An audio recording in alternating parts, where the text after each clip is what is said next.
গিয়ে ঘটে গেল ভয়াবহ দুর্ঘটনা। ধোঁয়া দেওয়ার পর মুহূর্তেই দাউ দাউ করে জ্বলে উঠল ঘর। আগুনে পুড়ে ছাই হয়ে গেল পুরো মাটির বাড়ি। প্রাণ হাতে নিয়ে কোনোভাবে ঘরের জিনিসপত্র বাঁচানোর মরিয়া চেষ্টা গৃহকর্তা গৃহকর্ত্রীর। ঘটনাটি ঘটেছে বাঁকুড়া জেলার বড়জোড়া ব্লকের বেলিয়াতোর গ্রাম পঞ্চায়েতে কাচ্ছালা গ্রামে। ওই গ্রামের আশিস দণ্ডপাত ও তার স্ত্রী নীলা দণ্ডপাত মাটির তৈরি ঘরে বসবাস করতেন। বাড়ির পাশের ঘরে গরু রাখতেন তারা। গরু থাকার কারণে মশার উপদ্রব ছিল প্রবল। বৃহস্পতিবার সন্ধ্যায় মশা তাড়াতে প্রতিদিনের মতো ধোঁয়া দেওয়া হচ্ছিল, আর সেই ধোঁয়া থেকেই আচমকা আগুন লেগে যায়। ঘর টালি ও টিনের ছাউনি থাকায় মুহূর্তের মধ্যে আগুন ছড়িয়ে পড়ে পুরো ঘর জুড়ে। ভয়ে চিৎকার করে ওঠেন বাড়ির সদস্যরা। গ্রামের মানুষ ছুটে এসে আগুন নেভানোর চেষ্টা করেন এবং ঘরের জিনিসপত্র বের করে আনেন।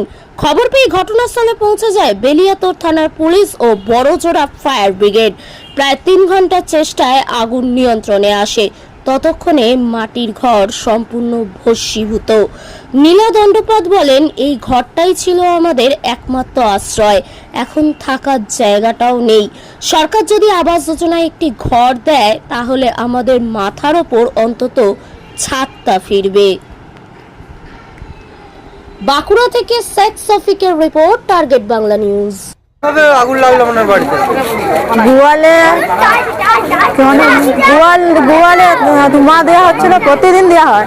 একটা রুমে আমরা থাকি, একটা রুমে গাই গরু থাকে, প্রতিদিনই ধোঁয়া দেওয়া হয়। আজকে হঠাৎ কিভাবে লেগে গেল জানেনি না, গোটা হওয়ার পুড়ে গেছে। হ্যাঁ, ঘরের অবস্থা কি? কিছুই না, সব পুড়ে গেছে। হ্যাঁ, আজকে আমরা কোথায় থাকবো সেটা নিয়ে চিন্তা। হ্যাঁ, আচ্ছা, ঘরে কটা রুম? দুটো রুম। আপনারা থাকেন, একটা গাই গরু থাকে। মানে মশার হাত থেকে বাঁচতে গিয়ে বড় একটা বিপদ ঘটে গেল। হ্যাঁ, তাই তো? আচ্ছা, আমরা এখন পুলিশ এবং ফায়ার ব্রিগেড এসছে? হ্যাঁ, এসেছে, তাও আগুন এসছে এখন।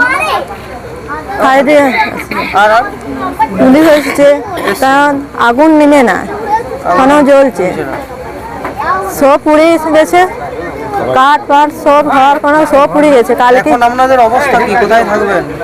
থাকার জায়গা নয়, কোথায় থাকবো? থাকার জায়গা নাই, সেই রকম যেমন ব্যবস্থা করে দেয়। কি চাইছেন আপনারা? থাকার জন্য ঘর একটা সাহায্য করে, যেমন ঘর একটু করে দেয়। একটা বাচ্চা আছে, কোথায় থাকবো? আজকে রাত্রে এরা কেউ খোঁজ খবর নিয়েছে? না, নেই না, কেউ এখনো খোঁজ খবর না। কাউকে জানিয়েছেন যে অবস্থা এখন? হ্যাঁ, জানা হয়েছে। কি চাইছেন আপনারা? যেমন ঘর দেয়, সাহায্য করে। কালকে যে কি খাবো, আজকে রাতে কি খাবো, কোথায় থাকবো? ছেলেটা নিয়ে, বাচ্চাটা নিয়ে, যেমন সাহায্য করে তাড়াতাড়ি। আপনার নাম? নীলা দণ্ডপাত। হার্টের সমস্যায় পেসমেকার, এনজিওগ্রাফি, এনজিওপ্লাস্টি বা কিডনি স্টোনের ক্ষেত্রে আধুনিক উন্নত লেজার অপারেশন। চিকিৎসা সর্বক্ষেত্রে সেরা নির্ভরযোগ্য ঠিকানা Medicare general hospital. 110 bed super speciality hospital, Medicare general hospital, Kotulpur, Bankura. Phone 9434216662। Medicare general hospital. নিশ্চিন্তে ভরসা করা যায়। আগুনটা কিভাবে লাগলো? আমাদের তো কাঠের রান্না, সেই কাঠের রান্না হচ্ছিল, এদিকে চলে আসছিল, আর সেই কাঠের লাগিয়ে গেছে আগুন। আগুনটা লেগে গেছে? হ্যাঁ, তো এখন আমার ছোট ছেলে বাইরে থাকে, ও সব করেছে। বড় ছেলের আমার কিছু নাই। বড় ছেলের ঘরটুকু রাতে যে থাকবে তারও আর আধার নাই। এখন ঘরের অবস্থা কেমন? ঘরের অবস্থা আর কিছু নাই, সব পড়ে গেছে। থাকবার আধার নাই, আর খাবারও আধার নাই। এখন পুলিশ ফায়ার ব্রিগেড এসছে? হ্যাঁ, ইয়া হয়েছে, একবারে অনাধার হয়ে গেছে। এবার আপনার দেখেন যখন রক্ষার ইয়া হওয়া। আপনারা কি চাইছেন? আপনারা, আমরা চাইছি ওর একটু ঘর ইয়া করে দেখ, তাহলে থাকবে কোথায়?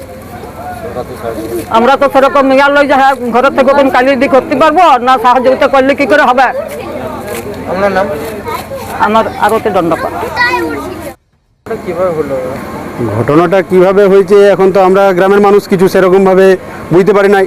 তবে সন্দেহজনক কিভাবে যে আগুন লেগে যায় টালির ঘর ঘর আছে কিছু, বুঝতে তো পারছেন, মানে গ্রামের মানুষ তো, হয়তো ধোয়া টোয়া কিছু কোনো মন্দেই আগুন লেগে গেছে, কোথাও আগুন জ্বলেছে সেখান থেকে হয়তো ছিটকে এসে লেগে গেছে, এটাই আমাদের ধারণা আর কি। এখন বাড়িটার অবস্থা কি?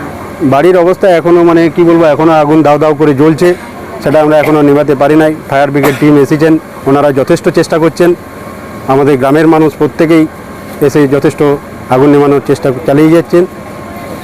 একজন দুস্থ পরিবারের তাদের মুখ চেয়ে প্রতিটি মানুষ, আমাদের গ্রামের প্রতিটি মানুষ এসে পাশে দাঁড়িয়েছে। কার বাড়িতে লেগেছে, তার অবস্থা কেমন? অবস্থা একদম খুব শোচনীয়। কার বাড়ি? ওই ছেলেটি আশিস দণ্ডপাট, বাবার নাম শঙ্কর দণ্ডপাট, মানে একদম দুস্থ পরিবার, দিন আসে দিন যায়, মানে কি বলবো যে 200 টাকা হয়তো বেতনে কাজ করে, তো ওই বেতনে কাজ করার পর তিনি, ওই ছেলেটি একটি রুমে থাকে আর তার পরে পাশের রুমগুলিতে গরু বাছুর থাকে। তো এখন বর্তমান পরিস্থিতিতে কিভাবে থাকবে ওরা, সেটাই আমাদের দেখার। এই জন্য আমি প্রশাসনকে বলবো যে তাদের পাশে যেন প্রশাসন সহযোগিতা করে। আমরা তো আছি গ্রামের মানুষ, প্রত্যেকেই সহযোগিতা করছি আগুন নেভানোর, যতটুকু সাহায্য করা সেটা আমরা প্রত্যেকেই করছি। ফায়ার ব্রিগেড টিম এসেও খুব সহযোগিতা করছেন, ওনাদের সাথে আমরাও আছি। গরিব পরিবারটা একটা বাড়ি যদি পেতো তাহলে? হ্যাঁ, এই গরিব পরিবার যদি একটা সরকার থেকে কোনো সহযোগিতা পায়, বাড়ি হয়তো পায়, তাহলে খুব উপকৃত হবে উনি। আপনার নাম? আমার নাম তপন দণ্ডপাট, কাছালা গ্রাম। বাড়ি তৈরি করবেন ভাবছেন? বাড়ি তৈরির সমস্ত সরঞ্জাম কোথায় পাবেন? চিন্তার কোনো কারণ নেই। সমস্ত চিন্তার অবসান ঘটাতে আপনাদের হাতের কাছেই আছে শৌর্য মার্বেল অ্যান্ড টাইলস। বাড়ি তৈরির সমস্ত সরঞ্জাম, ইট, বালি, স্টোন চিপ, সিমেন্ট, রড থেকে শুরু করে সমস্ত কিছুই পেয়ে যাবেন শৌর্য মার্বেল অ্যান্ড টাইলসে। শুধু তাই নয়, বাড়ি তৈরি করলেন, বাড়িতে পাথর বসাবেন, টাইলস লাগাবেন, বেসিন লাগাবেন, তাও পাবেন শৌর্য মার্বেল অ্যান্ড টাইলসে। Marble, granite, tiles, sanitary, bath fittings দ্রব্যর একমাত্র বিশ্বস্ত প্রতিষ্ঠান। আমাদের ঠিকানা হলো ভগবতী বালিকা বিদ্যালয়ের পাশে। আমাদের দ্বিতীয় কাউন্টারটি হলো গোঘাট 1 বিডিও অফিসের গেটের সম্মুখে। বিশদে জানতে কল করুন 9064236218 এ। প্রোপাইটার রাজা বিশ্বাস, গোঘাট, বকুলতলা, হুগলি।